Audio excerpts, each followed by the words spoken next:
Hi everybody, welcome to my channel. I'm Alison, this is Sew Like Dotty, and today I thought I would give you a refreshed tour of my sewing room. I mean, come on, we're all really nosy, aren't we? Don't we all want to know what's in everybody's sewing room? So this is going to be a bit of Instagram versus reality. There are things that you normally see when I record that maybe don't look how they do today. I'm also going to show you how I flip the room around from when I'm working here as my office to working here as my sewing room. So I am recording on my phone today rather than my normal cameras, so I hope the quality and sound is fine. It's just going to let me show you different angles. So essentially the room that I use is kind of a box bedroom. It is a six, so along this way is 6 foot, and along this way is 6 foot. And what I'll show you later, it was my cutting area, well, is my cutting area, sorry, and that was a built-in wardrobe. So that's about 2 meters long going into a little alcove and about 60 centimeters deep. So it's very long. My machines are all around me, so I'm going to talk you through those in a second. It won't be surprised to know that my stash lives on the shelves here because you've seen that behind me quite regularly. But under my cutting area there are some things, so we're going to go under the desk today, and you're going to see all the bits that you never get to see. I'm not going to go through every drawer, apologies for noise, there are other people in the house.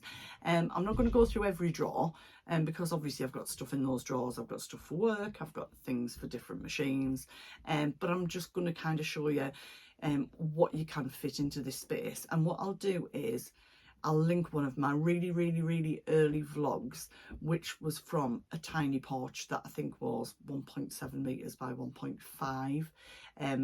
That's where I first started out with my sewing. So if you want to go back and see kind of where I used to sew, you'll be able to see how this has progressed. So I have changed things since I first did a vlog with this layout, and I've changed machines and everything since then, so it will be a little bit different. So it's great to have you along today. If you're new to my channel, hello, it is lovely to have you by today. Please, at the end, if you do feel that you want to subscribe, that would be absolutely lovely. Give me a little thumbs up, and you know, guys, that I love to chat. So what I'd love to chat about today is where do you sew? I'm really looking forward to that because I do have people from all over the world. I have people who travel, so yeah, I'm really nosy as well. So should we check that out today? And I will be back later. So this is the regular desk that you see me sitting at when I normally record my vlogs, and this is the desk that flips into my office space, and I'll show you how I do that later. So this is my newest machine, and this is my general sewing machine here. The Necky that I used to use is now my sort of social sewing, the machine that I take with me, and I've got a Brother overlocker, they just stay downstairs. So I love this. It's the FAF 620, and it's a great little machine. And next to that, I've got my Baby Lock Enlighten overlocker, which is an air thread automatic tension. Sorry, there are people buzzing around because I've got a bit of work going on. So just to sort of show you, this is where I do, keep all my threads. And if you can see here, this is where I do my editing for YouTube. Making everything's there. So I think it's just nice to sort of see where things happen. So moving around, let's just bend things down a little. So this is the first FAF machine that I got at the end of last year, beginning of this year. So it's the FAF 720, it's the anniversary edition, but I think it's the same as the, God, I can't remember the number, I apologise. It's a combination sewing and embroidery machine, but I've got it set up permanently for embroidery, which is part of what I want to do. I want to do more of that, and flipping from one to the other. Although it is just changing the foot and needles, it was taking time, so I'm trying to kind of get into more of a rhythm of what I can do. And then just swinging around slightly more, we have got just my vintage sewing box in the corner, my dress bodice that's I'm nearly finished. The fabric to line the skirt came today, and on top of that you've just got the pull-out section for the sewing machine. So when if it's not in embroidery machine mode, I would just put that little the box back on to make it into a smaller machine. They are very heavy, but I did really like them, I've got to say. So there's nothing else on the wall or anything in this section. Let me just see if I can move that and show you. Just the mirror where I get ready, and you can see me. Hello. So I'm just going to relocate, and then we'll have another look. I thought it might be interesting for a change this week to talk you through how I use my sewing room. And as you can see, excuse all the mess, it's not only a sewing room. So it's also where I do my hair, if I'm putting makeup on, where I record my vlogs, and where I work 2 days a week as well. But all of this is about to get folded away, so you will see in a second how it normally looks. So I did say that this was going to be a bit of Instagram versus reality. Some of this I've just moved around, so it's not actually where it's probably going to stay. I've just nicked this single calyx box because when I were in the room next door, we did a total room rejig and that was spare, but it sticks out a little bit too far. Because this is generally where I sit to work, it's okay, but I'm not sure that it's not too deep for using my sewing machine. But we are off to IKEA, so I might find something else that's not as deep that will go into this space for storage, which would make me very happy. The next basket here is my project bag. So this is everything I've got cut up that I want to sew in August. So that's where everything's prepped, and I can just go into that and grab one out of there. Next to that is my little waste bin, but as you can see, it's got a magazine folder on it. Next to that, there is just a new carry bag for a machine that I got the other day, which I'll tell you about shortly. In the corner, you can see lots of cables. I told you this isn't the very glamorous side of things. That huge bin is where I put my bigger fabric pieces, like my sort of more waste. It's what I used to stuff my puffy last year, and I probably empty that about twice a year. And then moving around here, I've got a couple of baskets. One was around the other side, so any scrap jersey that's plain goes in the previous basket, and any scrap jersey that is patterned goes in this one just here. These two baskets have got PDF printed patterns in, but I do want to find somewhere better for me to store them so they're more easily accessible than stooping down dragging boxes out. This is where I store my embroidery kit, so threads, the printout that I've got of the different stitches for the machine, everything that I use for the embroidery really. And when I'm not using the embroidery bed, I don't know if that's the right name for it, when I'll take that off, I do keep that underneath there. And then I've got a chest of drawers here, which you might recognise from IKEA. It's the Alex drawers. So I've got one of them on this end and I've got one of them on the other end, so this has got all my bits and bobs for general sewing in as well. So I'm going to pause you there. Okay, so a couple of machines over here. I've got my vintage Brother or Jones machine. You'll be familiar with that. I have shared a vlog on that before, so that's in the blue cover with the hard case. I think that's around a 1958, 59 machine. It's the same model that my mum had and that I learnt to sew on, not the same machine. And I got that last year. I think I picked that up for about 40 quid. Somewhere near the Lake District. It absolutely works fine, but it's more just for nostalgia than anything else. Then my newest machine is just here, and you might be shouting, what have you done? So you might remember that I had a combination baby lock, overlock and cover stitch machine called Innovation. And I went back to the Enlighten for overlocking because I just preferred it. I felt like there was more room under the presser foot, so if I was using it to overlock chunkier garments, I could get it under where I was struggling a little bit with the Ovation. So I haven't got that anymore, and I did think I might get a separate cover stitch machine, and I just decided this week that I was. So this was a previous demo model, so I did get a little bit of a bargain on it, and it's a Brother one, as you can see, so it's not air thread, but I used it yesterday. I rethreaded it. I've got the threads on behind here for the denim jacket that I'm doing, so I did a little bit of a test stitch with that yesterday, and sorry, something just moved. And then behind that you can see my vintage hand crank Singer machine there. So I have just moved that because I used to have the PDF pattern envelopes behind there, and my Cricut machine was down here, which was probably only came up to here, so it was easy to slide that box in and out. But obviously if the cover stitch is going to live there, I don't really want to be moving that out every time I get a pattern out, which is why I need somewhere different for them to live. So yeah, and behind that you can see over here I've got some sort of more winter fabrics. I don't really have a lot of that because I do dress sensibly for the season, but I don't particularly move into winter colours anymore. I moved away from that last year. So you will be familiar probably with this shelf. This is the one that you see quite often behind me on the vlog. So on this side here, we've got more cottons and viscose and floral.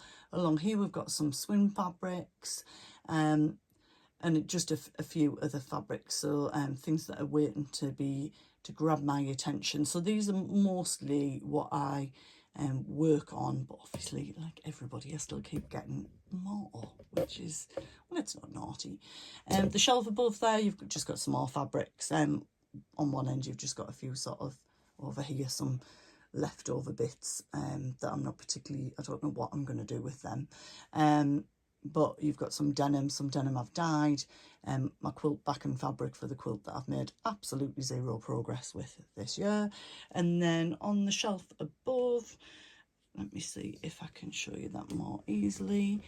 This is the sign that you see behind me, but you don't probably see it fully. So it just says sewn. I've got some vintage threads there. The shelf above that you've probably not seen. So I've got some sewing books on there, some fabrics that came back from the sewing school, and then on the end just some smaller pieces of fabric that I sort of want to keep in eye vision because I do want to do something with it at some point. And then over here we've got some jars with vintage buttons in. I don't buy new buttons, I don't tend to need to. And then some old magazines, but I think they might be going out because they're just taking up space and I'm not really using them. I have got another jar of buttons on the windowsill that can go back up there. And on that very top there's nothing up there because I couldn't reach it. And I wouldn't want to climb anywhere because, you know me, I might accidentally fall, demolish my desk and send all my machines flying. Okay, now brace yourself. So this is the real Instagram versus reality moment. So usually when I record, you might notice that I put some sort of garment on the door, but this is what the door normally looks like. And there is a dress on there that I bought the other day, thanks to Granny Linda Sewing encouraged me. So the floral is the Ted Baker skirt. The bodice is made of that. So I just need to do all the different ruffles. There's 4 layers, and then I've just got various dresses on there. I tend to use this because I kind of, if Cal's starting work later than me, I tend to kind of have some things in here that I can just come in here and get ready because I do my hair and makeup and things in here as well. Okay, so newly here is my Sew Like Dotty sign that's come from the studio. So I'm going to end that side there and join me in a second and I'll show you the final bit. Okay, I'm going to do the under the counter bit of my cutting area first. It's really not very exciting at all. So I've got a Kallax unit that's sort of wedged into the gap here. So my long cricket mats sit on there, but I can only use 2 drawers in this piece here. Above that, that's where I keep sewing harm and my cricket mat. So if I want to do a little bit of pressing, I can use that. This is a boiler cupboard that we didn't end up needing when we got the new kitchen done, and that's got lots of drawers in it and space, so I just use that for kind of crafty things that I'm not doing so often. And then this one here, that's where excuse me, I've just had a little sort out. You can see it is a little bit pre-loved, but that's got kind of zips, trims, lining fabrics, things like that. So nothing sort of flash about that, just things you want to have away. Now the newest addition to my sewing room isn't actually the cover stitch machine, it is the white kettle that's there, because when I work from home and the dog's all cosy and quiet downstairs, if I want to go and make a cuppa, I've kind of got to let her outside and maybe faff on with her a bit, which is lovely, but I just don't have the time to do that. So because I'm lucky, because I drink black coffee, I've just got a kettle up here, and that's worked really well for me today. And it also means like if I'm awake early and I want a cuppa, then I can just pop in here and make one and tilt back to bed. So next to that is the Cricut machine. So you might recognise this corner, that's where the hand crank sewing machine was. And on this notice board up here, there's not loads of stuff. I just keep some tape measures, a couple of little sort of bag templates that I've made. You can see I've got various sort of quilting cutting rulers here, iron, spare water, pressing cloth, and I also keep some butcher paper, which is in the corner here. I got the butcher paper to use when I was printing onto bags and things like that, but it's really useful if you're pressing interfacing onto fabric, because the so if you put the interfacing with the glue side up and then put your fabric on it and then put the butcher paper on it, you can press and iron all over the butcher paper, but the glue won't stick to your iron. Then you can just peel it off and reuse it. So I always keep some of that there. Various scissors. The scissors have grown a little bit because I've brought some back from the studio. These little rails here are from the kitchen section in IKEA, and the hooks, I think they're great. And the hooks just come off. So the one here has got my sewing clips in. This is swimming elastic, marker pens, some pencils, and I don't even know what is in that one. I've not looked at it for ages. So I've got a variety of scissors, rotary cutters. So the blue one is for cutting patterns out. That's my paper one. The white one's for cutting fabric out. And then here I've got my electronic scissors, which are fully charged and ready to go. So going up from there, so this was all the built-in wardrobe. So you can actually see at the top, the rail is still there. So when I do move everything off the door, I actually just take it over and hook it onto that rail. I'm giving away all my secrets now, aren't I? So in that Liberty bag, I've got some Liberty silk fabric, which I only bought a metre of, and I don't know what to do with it. But I am waiting till maybe I've got to the weight I want to be, and I could make like a nice cami out of it, or I might just buy some more and treat myself. So the perfumes are there for getting ready, and just some general pictures. As you can see, there's a skirt hook up there. Patterns that I use regularly I sort of keep on this shelf. Other patterns that I don't use so regularly are in the drawers underneath. And then some pictures of Anira when she was little, some quotes, and a little bear that I made. And then, well, there's the real clutter in that corner just there. So that's just got some like printing paper and labels and things like that. And there are some more PDF patterns in that corner, but not ones that I use very often. And then over here, so this is where I would be working, and I'm going to flip that bit and show you that next. I've just got a shelf. You can see there's big light shining out on it. That's one of those wax melt things. I just like that on when I'm in here.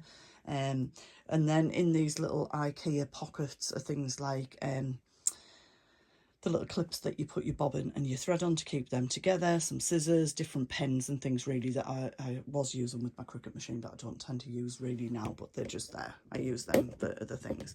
And then right at the top on what was the wardrobe shelf, then I've got things in these boxes as well. Now predominantly these are things for sublimation and bags, which I'm not really doing anymore because I'm going to sell my sublimation printer and my big heat press. And in the baskets at the end, I've got like my quilt wadding, and one of the baskets has just got some fleece fabric that I bought to line a coat that I didn't get done last year, which may get done this year. So that's it. There you go. Whistle stop tour. So I'm going to say goodbye for the moment. The printer's there because it's a printer and it's the best place to put it, because if I do want to print off, it's right where I need it. And I'm gonna wrap up the tour then and come back and just have a little chat. So I hope that's been entertaining. If you've got any questions, fire away in the comments. So I hope you enjoyed that tour, and well, is it nosy? I don't know, and I don't care. It's nice just to have a little look around, see the space that other people are in, maybe see how they use it and pick up some tips, or share some tips. So I hope you enjoyed that. It's always good to have you with me, and I will be back with some more sewing content very soon. So see you then. Bye for now.